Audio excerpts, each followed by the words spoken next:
வணக்கம் நேயர்களே.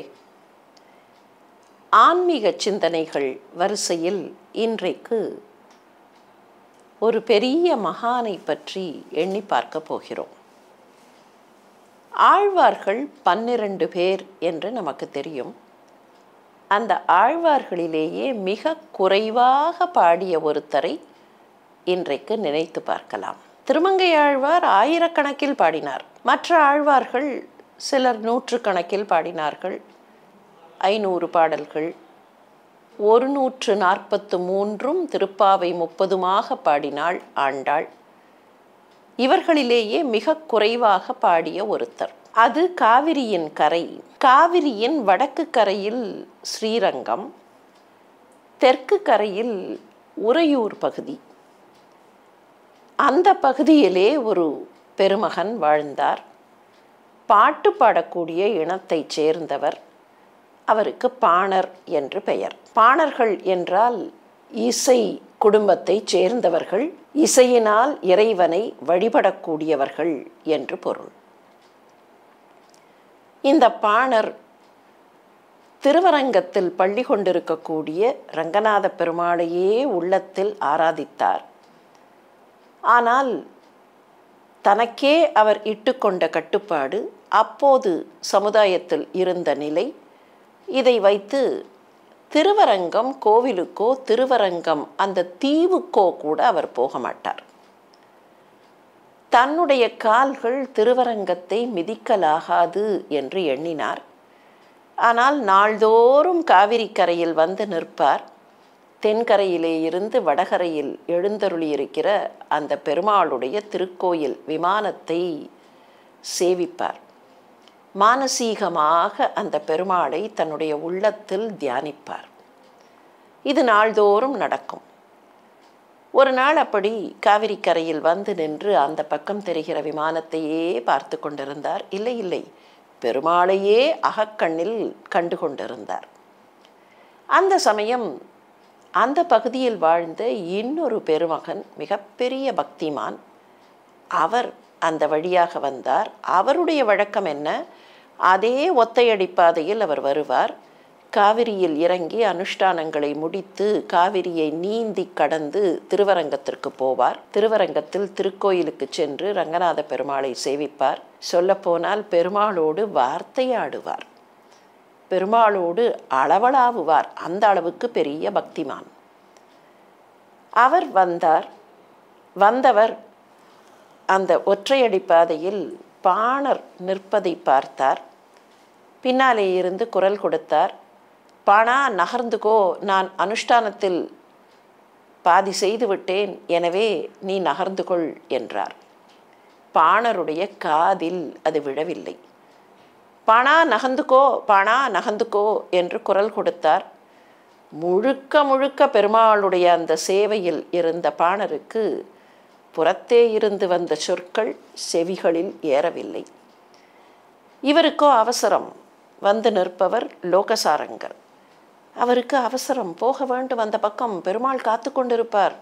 நேற்றைக்கு வார்த்தையாடும் போது நாளைக்கு இதையெல்லாம் டிஸ்கஸ் பண்ணலாம் என்று பேசியிருக்கிறோம், எனவே போக வேண்டும். நேரமாகிவிட்டது. என்ன செய்வது? பார்த்தார். இப்படியும் அப்படியும் சுற்றுமுற்றும் பார்த்தார். கீழே ஒரு சின்ன கல் இருந்தது. அந்த கல்லை அப்படி எடுத்தார். டொக் என்று பாணன் மீது போட்டார். He did not intend damage. ஆனால் அந்த கல்லை தூக்கி போட்டுவிட்டார். அந்த கல் வந்து அப்படி முகத்தில் பட்டது. பாணருக்கு தான் இருந்த அந்த தியான நிலையிலே இருந்து விழிப்பு வந்தது. என்ன பட்டது என்று திரும்பி பார்த்தார். லோகசாரங்கர் நிற்பதை பார்த்தார். அபச்சாரம் பண்ணிவிட்டேன் சுவாமி, மன்னித்து கொள்ளுங்கள் என்று நகர்ந்து கொண்டார். லோகசாரங்கரும், என்ன பாணா, பெருமாள் கிட்ட அப்படியே ஐக்கியமாயிட்டியா என்று கேட்டுக்கொண்டே அவருடைய பங்குக்கு காவிரியில் இறங்கினார். அன்றன்றைக்கு அவர் பண்ண வேண்டிய அந்த கடமைகளை செய்து திருவரங்கத்திற்கும் போனார்.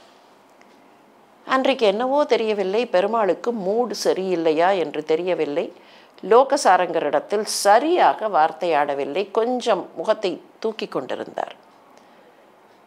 லோகசாரங்கர் தான் என்ன செய்ய வேண்டுமோ அதையெல்லாம் செய்துவிட்டு திரும்பி வந்து விட்டார். உறையூருக்கு வந்து விட்டார். அன்றைக்கு இரவு லோகசாரங்கருடைய கனவிலே பெருமாள் காட்சி கொடுத்தார். அடடா பெருமாளே, நீங்கள் பாம்பு படுக்கையிலேருந்து எழுந்து வந்து விட்டீர்களா, நின்று கொண்டிருக்கிறீர்களே அப்படின்னு பார்த்து பெருமாளை அப்படி வியப்போடும் மகிழ்ச்சியோடும் தன்னுடைய கண்களுக்குள்ளே தேக்கி கொள்ளுவதற்கு லோகசாரங்கர் முயன்ற போது பெருமாளுடைய நெற்றியிலே இருந்து லேசாக இரத்தம் வழிந்தது. பெருமாளே என்னாச்சு என்று பதறினார் லோகசாரங்கர். அடடா ரத்தம் வருகிறதே, என்னாச்சு, யார் என்ன செய்தார்கள்? லோகசாரங்கர் நல்ல பக்தர், தவித்து போனார். பெருமாள் மெல்ல சிரித்து கொண்டே சொன்னார், ஒன்றுமில்லை, இன்னைக்கு கார்த்தால நீ பாணனை ஒரு கல்லால் அடித்த பத்தியா, அந்த கல் மேலே பட்டுது, அதுதான் கொஞ்சம் ரத்தம் வருகிறது. லோகசாரங்கருக்கு ஏதோ புரிந்தது போல இருந்தது. தப்பு தான் பண்ணிட்டேன், அவசரத்தில் பாணா நகர்ந்துக்கோன்னு சொல்லி பார்த்தேன், அவன் நகரலை.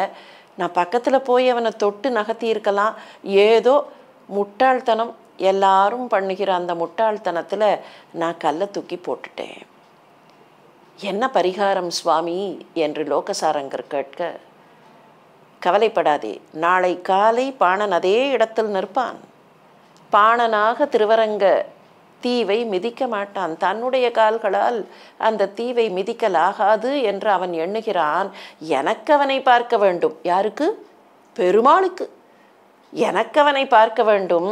அவனை உன்னுடைய தோள்களில் ஆராதித்து தூக்கி கொண்டு வா. அவன் நடந்து வர வேண்டாம், அந்த கால்கள் படக்கூடாது என்று நினைப்பானே, உன்னுடைய தோள்களில் வேண்டுமானால் கருடாழ்வாரை பார்த்துக்கொள். கருடாழ்வார் என்னை எப்படி மற்ற இடங்களுக்கு தூக்கி கொண்டு போகிறாரோ அதுபோல நீ பாணனை தூக்கி கொண்டு வா. அடுத்த நாள் லோகசாரங்கர் வந்தார். பாணர் அதே போல தியானத்தில் நின்றார். பக்கத்தில் போய் அந்த பாணருடைய திருவடிகளை தொட்டு வணங்கி லோகசாரங்கர் விஷயத்தை சொன்னார். பெருமாள் என்னை வர சொன்னாரா? அப்படியானால் வருகிறேன். லோகசாரங்கர் தன்னுடைய திருத்தோள்களில் திருப்பாணரை ஏற்றிக்கொண்டார். நீந்தி கடந்து திருவரங்கத்திற்கு வந்தார். திருவரங்கம் சந்நிதிக்குள் போய் நின்றார். எண்ணி பாருங்கள், திருப்பாணர் இதுவரைக்கும் அந்த பெருமாளுடைய அர்ச்சாவதார திருக்கோலத்தை தன்னுடைய கண்களால் கண்டதில்லை. அவர்தான் திருவரங்கத்திற்கு வந்ததே இல்லையே. மானசீகமாகத்தான் அந்த பெருமாளை பார்த்திருக்கிறார். அந்த அர்ச்சாவதார திருக்கோலம் மெல்லணையானாக அந்த பாம்பின் மீது படுத்திருக்கக்கூடிய பள்ளி கொண்ட திருக்கோலத்தை அவர் பார்த்ததில்லை. ஆனால் லோகசாரங்கருடைய திருத்தோள்களில் அப்படி ஆருடமாகி நின்று கொண்டு பார்க்கிறார். பெருமாளுடைய அந்த திருவடிகளை பார்க்கிறார். பார்த்து விட்டு பாட ஆரம்பித்தார். அமலன் ஆதிப்பிரான் என்று தொடங்கி அந்த திருப்பாதங்களை பார்த்துவிட்டு சொன்னார், கமலபாதம் என் கண்ணினுள் உள்ளன ஒக்கின்றனவே. இப்பத்தானே பார்க்கிறார் எப்படி கண்ணினுள் உள்ளன என்றால் இந்த கண்களுக்குள் இல்லை, அகக்கண்ணுக்குள் ஏற்கனவே இருக்கிறாரே பெருமாள், அந்த உருவம் இங்கே இருக்கிறது.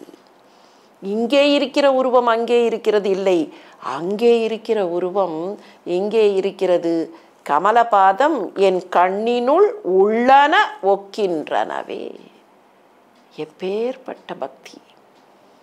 இந்த பக்தியை தான் அனுபவிக்க வேண்டும் என்று எண்ணிய ரங்கநாத பெருமாள் திருப்பாணரை தன்னுடைய சந்நிதிக்கு அழைத்து கொண்டு வரச் சொன்னார். ரங்கநாத பெருமாளோடு திருப்பாணர் அப்படியே இரண்டர கலந்து போனார் என்பது வரலாறு. திருப்பாணரை போல அந்த பெருமாளோடு இரண்டர கலந்து போக முடியுமா என்பதல்ல கேள்வி. அந்த திருப்பாணருடைய தியானம், திருப்பாணருடைய பக்தி, அந்த பக்தி நமக்கும் வழிகாட்டும் இல்லையா? வாருங்கள், அந்த பாதையில் நாமும் தொடர்ந்து போகலாம்.